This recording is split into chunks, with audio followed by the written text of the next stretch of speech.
Salut à tous, on se retrouve aujourd'hui pour un nouveau petit format chill. Si vous venez d'arriver sur la chaîne, je ne fais pas que ça, je fais aussi des vidéos plus travaillées. Mais écoutez, j'aime bien ce petit format et honnêtement, l'actualité en ce moment du mois de novembre, octobre-novembre, en termes de jeux vidéo, elle est assez ouf. Et donc on se retrouve aujourd'hui pour GTA fucking Trilogy Definitive Edition, c'est-à-dire en fait les trois GTA classiques, donc GTA 3, GTA Vice City et GTA San Andreas, remis au goût du jour 20 ans après GTA 3. Donc on a littéralement ces trois jeux qui sont vendus dans une compilation et on peut les refaire avec des textures HD, mais pas seulement. Alors on va découvrir que ce que nous propose le jeu en fait aujourd'hui, tout simplement. Il est disponible depuis le 11 novembre, c'est-à-dire le 11-11-21, 10 ans après le 11-11-11, c'est-à-dire le 11 novembre 2011, la sortie de GTA V, tout simplement. Et donc, du coup, depuis le 11 novembre minuit, les joueurs PS4 et PS5 peuvent télécharger les jeux si ils avaient précommandé. Donc, j'ai même vraiment pu y jouer à la minute près, on va dire, et je ne me suis pas contenté de faire un bref test parce que j'aurais pu le faire un peu à la flemmard et vous sortir tout de suite la vidéo. Non, j'ai littéralement joué aux trois jeux pendant plusieurs heures chacun et j'ai vraiment voulu avancer dedans pour vous donner un avis. Donc pour faire simple, j'ai accédé à la deuxième île sur GTA 3, j'ai accédé à toutes les îles sur GTA Vice City et j'ai beaucoup avancé aussi dans San Andreas. Donc bref, j'ai joué 5-6 heures minimum à chaque jeu, donc je vais vraiment vous faire une sorte d'avis critique, pas exhaustif, mais en tout cas honnête de ce que j'ai pu voir et pas juste 2-3 trucs que j'ai lus et 2 vidéos que j'ai vues. Non, j'ai vraiment pas mal joué aux 3 jeux. Alors, je vous rappelle le concept tout simplement. Quand je parle d'un jeu, qu'est-ce que je fais? Je fais d'abord une présentation globale du jeu, donc ça on en a un peu parlé. Ensuite, je vais vous dire sur quel support on peut le trouver, l'ambiance, la musique d'ambiance, les graphismes, etc. Tout l'enrobage du jeu. On va ensuite passer à la qualité du scénario, au gameplay, à la difficulté et enfin à la durée de vie. Voilà, c'est pas un concept révolutionnaire, ça existe des tests, des avis.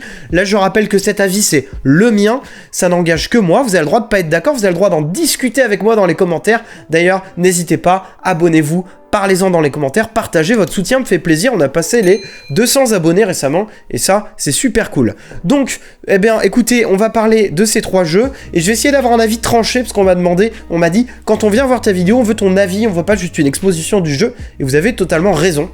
Donc voilà mon avis tranché sur cette trilogie, en essayant d'oublier que je suis un très grand fan de GTA. Vous retrouverez d'ailleurs en fin de vidéo une ou deux vidéos à moi qui parlent de cet univers-là que j'aime vraiment beaucoup, mais là on va vraiment essayer d'être objectif.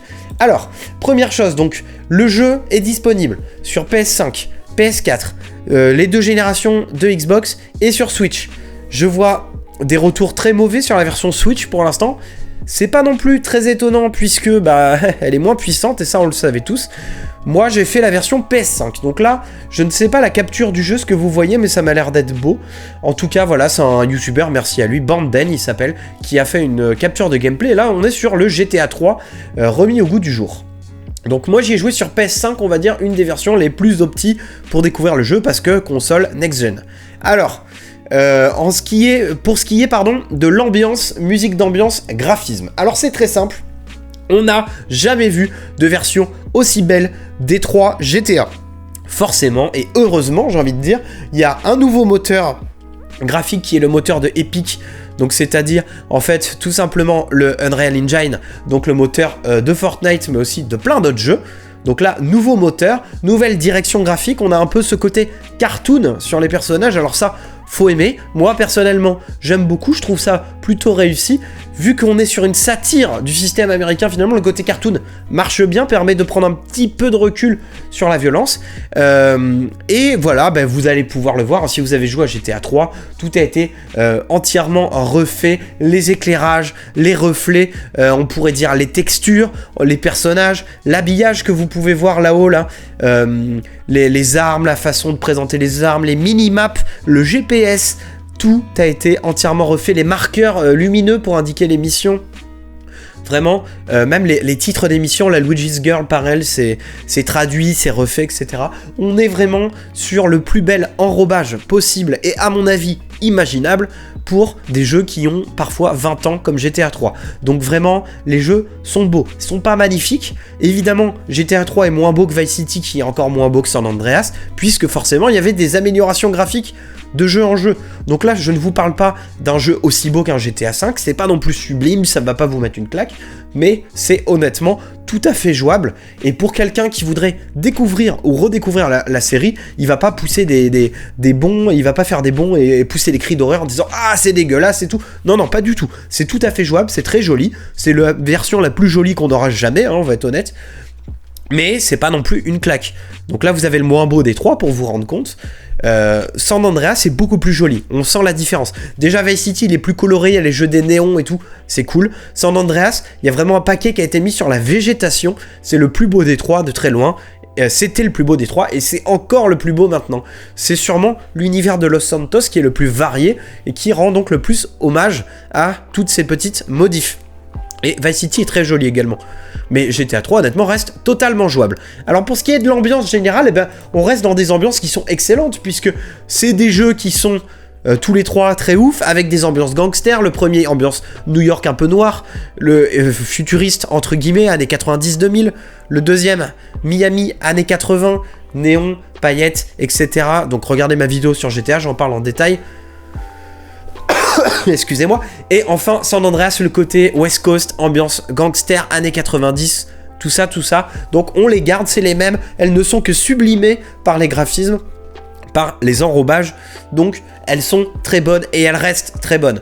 Par contre, pour les musiques, eh bien, petit bémol, entre guillemets, il y a les musiques d'origine, et ça fait vraiment tout dans GTA, les musiques, les radios, c'est des vrais morceaux. Vous changez de station radio et vous avez un morceau que vous connaissez, et ça, ils sont conservés, c'est super, mais petit bémol, même si moi ça ne m'a pas choqué en jeu, il manque quelques morceaux.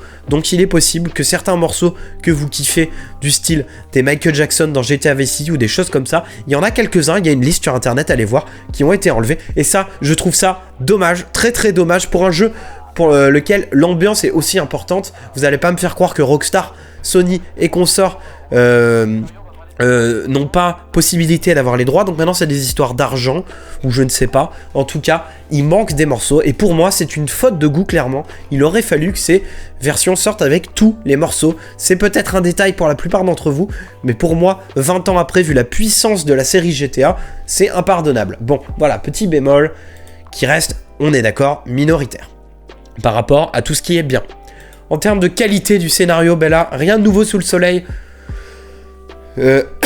Excusez-moi, j'ai vraiment la crève. Donc, pour ce qui est de qualité du scénario, bah en fait, c'est les mêmes que les jeux de base. Hein. GTA 3, on est sur des petits rebondissements dans un New York noir, enfin, ambiance noire avec des choses et des intrigues de mafieux, très inspiré des Affranchis, très inspiré de Casino, ce genre de choses, ce genre de film de gangster en fait, hein, qui à la fois critique et sublime les États-Unis. On reste dans la même chose. GTA Vice City, on est sur presque une réécriture de Scarface, hein, si on caricature un peu. En tout cas, voilà, on est vraiment dans du De Palma, du self-made man qui monte trop et plus dur sera la chute, entre guillemets. Et enfin, on a GTA San Andreas qui est vraiment une vision de la côte ouest des États-Unis dans les années 90, dans les émeutes de Los Angeles, etc. Donc voilà, les scénarios, vous les connaissez, c'est les mêmes. Et je le redis, si vous ne connaissiez pas ces jeux, ou si vous les avez pas finis parce que vous étiez trop jeune, ou parce que vous les aviez pas, c'est le moment de les faire, ils sont très bons, et les scénarios restent absolument inchangés. Alors, pour ce qui est du gameplay, alors c'est là où il y a le plus de trucs à dire, tout simplement... Tout est amélioré. On va déjà parler de la minimap du GPS que vous voyez en bas à gauche, donc qui est modernisée, qui est beaucoup plus fluide. Il n'y avait pas de map dans GTA 3. Dans les autres, il y en avait. Mais dans GTA 3, on a carrément une map. Ça change complètement la vie. On peut carrément parler d'un GPS comme dans un GTA 5, puisqu'il est inspiré de celui de GTA 5.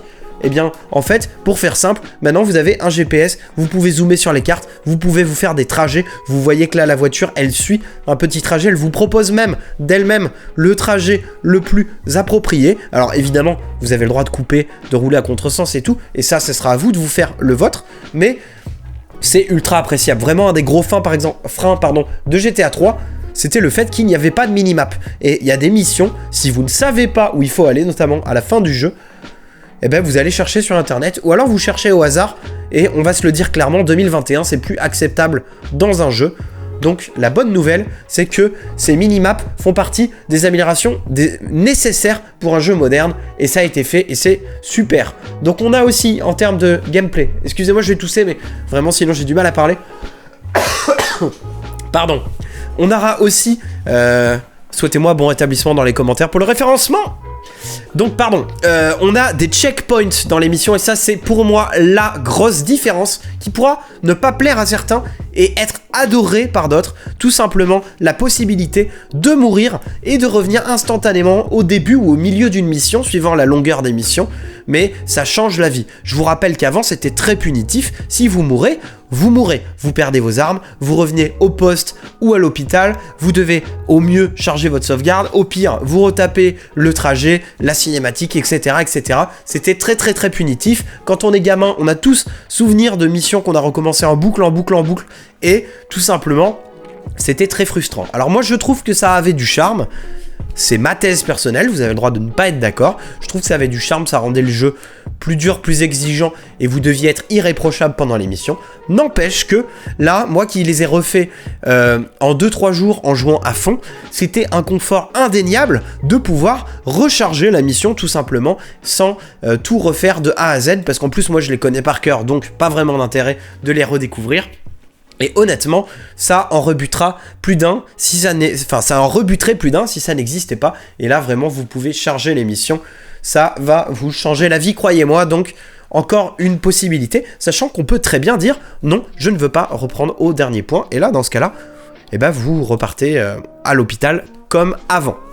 Ensuite, on va parler du système de visée qui, pareil, est tout simplement ressemblant à celui que vous connaissiez dans GTA V. On a une roue des armes dans les 3 jeux, hein, même dans GTA 3, où vous pouvez choisir, avec une sorte de ralenti sur l'action, vous avez, hop, la roue des armes qui s'affiche et vous choisissez au ralenti ce que vous prenez comme arme et pas vous dézinguer. Ça change complètement la vie, c'est pas du tout comme avant où vous deviez aller avec les flèches très vite pour trouver les armes, tout en esquivant les balles et en faisant n'importe quoi. Donc vraiment la roue des armes, ça paraît tout bête comme ça, mais ça change clairement le gameplay. Exit aussi la vieille visée automatique pourrave qu'on avait qui visait les ennemis, mais du coup s'il était à travers le mur ça faisait n'importe quoi, etc. Maintenant pour la plupart des armes vous avez un petit pointeur blanc avec un rond et un point au milieu comme dans la plupart des jeux de tir. Donc vous avez ce petit pointeur blanc qui va lock les ennemis ou les piétons les plus proches. C'est pas parfait, ça bug encore un peu, des fois vous tirez à travers un mur, mais c'est quand même vachement mieux, vachement plus pratique, vachement moins rigide, vachement moins arcade que ce qu'on avait. Et ça pareil, c'est le minimum syndical. C'est pas ouf, mais ça permet quand même de rejouer au jeu de façon agréable. Un peu comme ce qu'avait fait Mafia 1 pour le remaster, c'est-à-dire ça reste jouable. C'est pas une dinguerie, mais ça change quand même la vie. Et quand vous voyez la purge qui était la visée de GTA 3 notamment, mais pas que, vraiment, ça change la vie et je pense qu'on va avoir du mal à revenir en arrière et à faire les anciennes versions, même si moi je les fais 1 à 2 fois par an. Donc, ensuite, pour ce qui est du reste, eh ben, c'est très simple. Qu'est-ce qu'il y a d'autre de nouveau? On a aussi les modes à activer. Alors ça, c'est un détail, mais quand vous êtes dans un taxi, quand vous êtes dans une ambulance, vous ne risquez plus de lancer les missions sans faire exprès. C'est très clair. Si vous êtes en mission, vous êtes en mission. Si vous activez un mini-jeu, je trouve que de manière générale, les menus, les cartes, les interactions, les touches sur lesquelles il faut appuyer, c'est beaucoup moins fouillis et beaucoup plus clair. Et donc voilà, ça c'est plein de petits artifices qui vont permettre de se rentrer plus facilement dans ces remakes et de se dire ok, j'accepte, même si je suis pas un joueur rétro gaming, ne serait-ce que par nostalgie ou par intérêt pour des piliers du jeu vidéo, j'accepte de les faire, mais je ne suis pas non plus complètement déboussolé. Il y a des options de gameplay de jeu qui sont des options de gameplay actuelles, qui sont des options que je retrouverai dans un jeu actuel. Si je joue à GTA V, j'aurai la même conduite, parce que j'ai pas parlé de la conduite, mais la conduite ils ont remis en mode gâchette pour freiner, pour accélérer. Vous ne serez pas perdu. Si vous avez l'habitude de jouer à GTA 5 au solo ou au multi, vous arrivez sur GTA 3, GTA Vice City ou GTA San Andreas version 2021, vous n'êtes pas perdu, vous savez tirer, vous savez conduire, etc. Donc qu'est-ce que vous attendez? C'est la question que je vous pose, puisque moi je le dis dans tous les cas, hein, je vous le dis d'emblée de jeu, d'entrée de jeu, putain je mélange des expressions, il faut absolument avoir fait ces jeux dans sa vie. Alors après, est-ce qu'il faut avoir fait ces versions-là? J'y arrive. Alors, on va parler de la difficulté très brièvement, parce que la difficulté, c'est la même, c'est exactement la même, si ce n'est, alors je ne sais pas vous dire s'ils ont changé les timers, par exemple le timer que vous voyez là, parce que c'est 6 minutes dans le jeu d'origine, j'ai l'impression qu'ils ont pas changé les timers. Mais la map que vous voyez là, les checkpoints dans les missions, la visibilité graphique qui est plus claire, le système de visée, toutes ces choses font que je trouve, c'est un avis personnel, je trouve que les missions, le jeu en général est moins dur que ce qu'il a été. Ça se joue pas à énormément, ça sera beaucoup plus dur je trouve qu'un GTA 4 ou qu'un GTA 5, notamment GTA 3 il est costaud, Vice City il est costaud, San Andreas il y a des passages costauds, mais je vous jure, alors je sais pas si c'est l'expérience, il y a plein de missions, notamment la fameuse mission de l'hélicoptère télécommandé dans Vice City, je l'ai one-shot. La mission du transpalette dans GTA San Andreas où on transporte des trucs et c'est galère, machin. First try aussi. Il y a plein de missions qui sont réputées comme dures de conduite, de visée, de machin.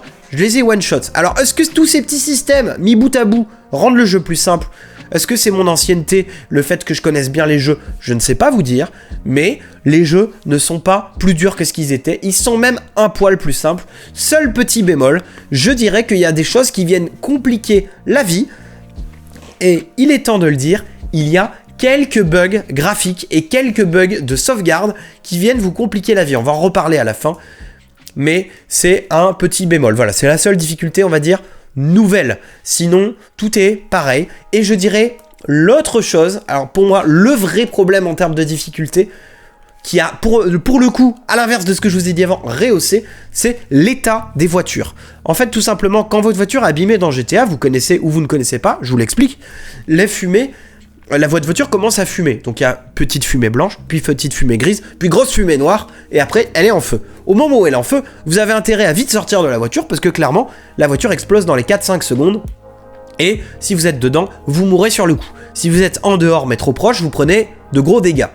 Eh bien, je trouve, je ne sais pas si ça va être patché, je trouve que l'état des voitures n'est absolument pas clair dans cette nouvelle version. Ça m'est arrivé, franchement, 4-5 fois de crever, parce que je n'avais tout simplement pas capté, mais genre pas capté du tout, que ma voiture était en feu. Et donc, tout simplement, je suis mort. Genre, je finis ma mission, ouais, trop content, bah, t'es mort. C'est assez frustrant, honnêtement, surtout que si tu meurs comme ça, tu perds tes armes parce que tu peux pas charger de sauvegarde. Parce que t'as pas envie d'avoir perdu la mission que tu viens de valider. Voilà, pour moi, c'est la seule différence en termes de difficulté, et ça viendrait de cette mise à jour graphique des voitures, et notamment des dégâts sur les voitures, excusez-moi. J'espère arrêter de mourir. Alors, pour finir, on va parler la durée de vie et du prix. La durée de vie, c'est le point fort de cette trilogie. Vous en avez, sans exagérer, plus de 100 heures pour avoir les trophées que vous voyez en haut, les 100% sur chaque jeu. Chaque jeu GTA, c'est 20, c'est 30, c'est 40 heures de ligne droite avec les missions principales. C'est une foultitude de missions annexes. C'est des paquets cachés, c'est des petits boulots à faire.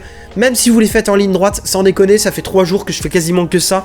J'ai même pas fait un tiers de chaque jeu, ou si, allez, un tiers ou une moitié de chaque jeu. Vous en avez pour une durée de vie, c'est des mastodontes, et les 3 sont dans le même jeu. Donc vous en avez pour votre argent, ne vous inquiétez pas. Maintenant, si vous les faites à 100%, on est sur au moins une bonne centaine d'heures, si vous connaissez bien les jeux, si vous vous aidez d'internet, si ce n'est plus.